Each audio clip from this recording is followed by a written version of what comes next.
Now, it's been called the pension revolt. For the last 2 days, protests by retired police officers under the contributory pension scheme have shaken Nigeria's capital, Abuja, and other parts of the country with explosive allegations of corruption, poor police welfare, financial hardship, and abject poverty. For a time, their protests shut down police headquarters in Abuja. They allege that the contributory pension scheme has been nothing but a fraud, which pays out a mere pittance and not a living wage. And this after giving this country many years of service, often laying their lives on the line. Their protests were supported by many civil society groups and human rights activists, including the former presidential candidate Omoyele Sowore, who demanded improvements in the welfare of both serving and retired officers. So how can the government ensure that the condition of police officers is dramatically improved? Well, for more on this, I'm joined now in the studio by the human rights activist, journalist, founder of the US-based news website Sahara Reporters, and former presidential candidate Omoyele Sowore. Thank you very much indeed for coming in. I'm sorry we gobbled up a bit of your time with the former Prime Minister of Kenya. But I mean, it's shocking to note that some of these people who retired after 35 years of service are only getting, some of them, 19,000 naira a month. Naira, I mean, while others are even getting less. I mean, that's how bad things are. You know, for a commissioner of police, retired police commissioner, they get 57,000 naira a month. Unbelievable. It's unbelievable. And what we did yesterday, which for me was one of the most remarkable things we did, you know, I stepped up to the guys on the barricade and I said to them, we're not here to shame you, we brought you your mirror. Because this is what you're going to be. I like that. When you, and you should look into it, because that's who you're going to be when you retire. When you retire. Indeed. And I think it's sunk in. Yeah. That was a very effective way of putting it across. Yeah. But can you explain to us how this current state of affairs is being caused and exacerbated by them being in that contributory pension scheme? I think one is that the contributory pension scheme was discriminatory of the police. The army is not in it, and I think customs people are not in it. I think it's the correction people and the police. And to make it worse, the police hierarchy, that is all the IGs, are also not on it. So they get 100% of their salaries when they retire. But anybody below AIG is in that scheme. And the scheme is managed by, of course, private pension bodies. And they just spend their money on their behalf. I mean, they keep their money, help them invest it. So they're supposed to invest it, which is what those things are supposed to do. This can also not be divorced from the general economic crisis, because the value of the naira is a major problem. If your retirement benefit in 1980 was 5,000 naira, you were a millionaire today. You could buy a B2 Volkswagen car, you could build a house, marry a new wife if you want.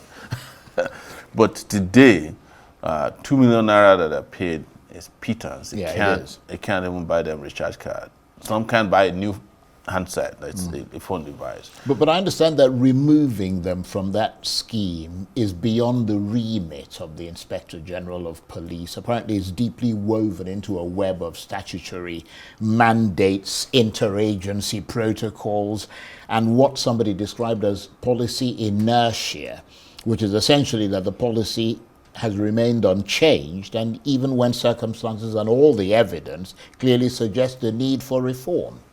Well, it's not about removing them alone. It's about placing them where they place their colleagues. The question is, where is the army?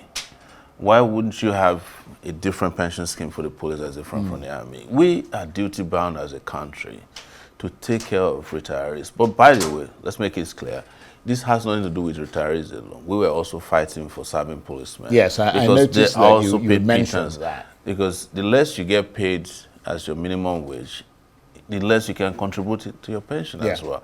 So without also looking into what you call, if you don't make the minimum wage a living wage, the pension with the value of the naira, removal of subsidy, and no social protection for the people, especially these police officers and workers in general, it's like retirement is like death sentence for these people. And that's why I said yesterday, if retirement was really encouraging, the IG of police would have retired a year ago.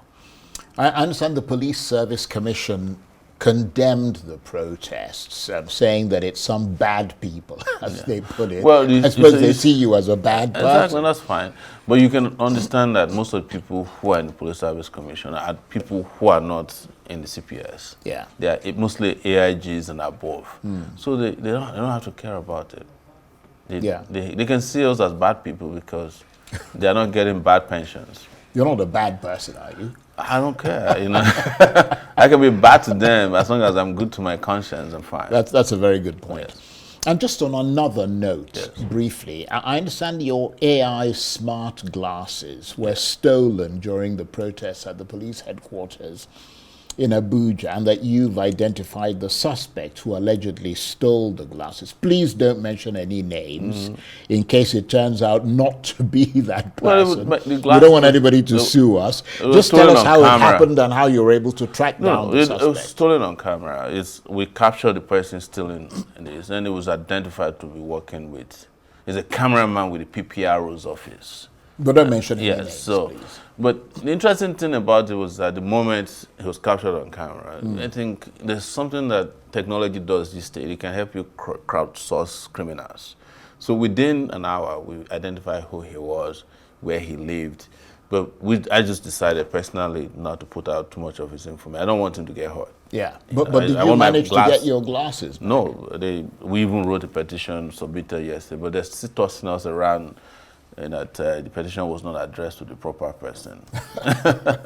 But I know the game, you know. But whether they like it or not, I'll get back my glasses. But what kind of glasses were there? What AI smart glasses? I mean, it sounds AI smart glasses. And part of the reason I wear it is that it aids everything I do. Yeah, you can record people, can you? Yeah, it has. Yeah, that's probably why they took it away from you. They've been targeting that camera since I recorded some policemen trying to collect bribe at the airport. And a judge had complained about the glasses.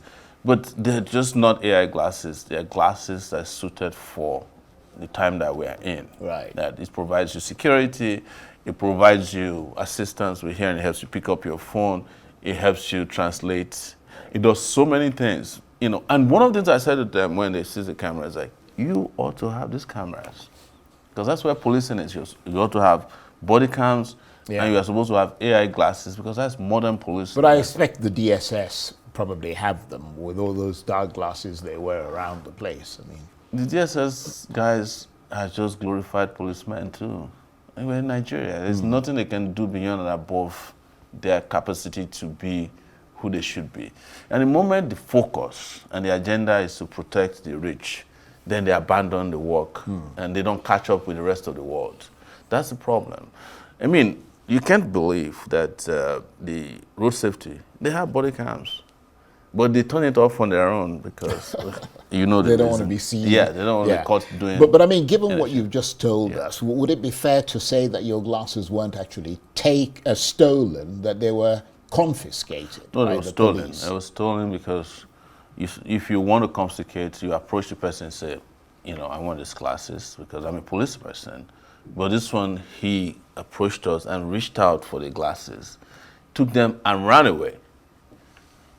So, and he ran into the police headquarters. Right. So they initially denied until the footage started flying around. So they took it. I understand what they're trying to do. But that's between me and them.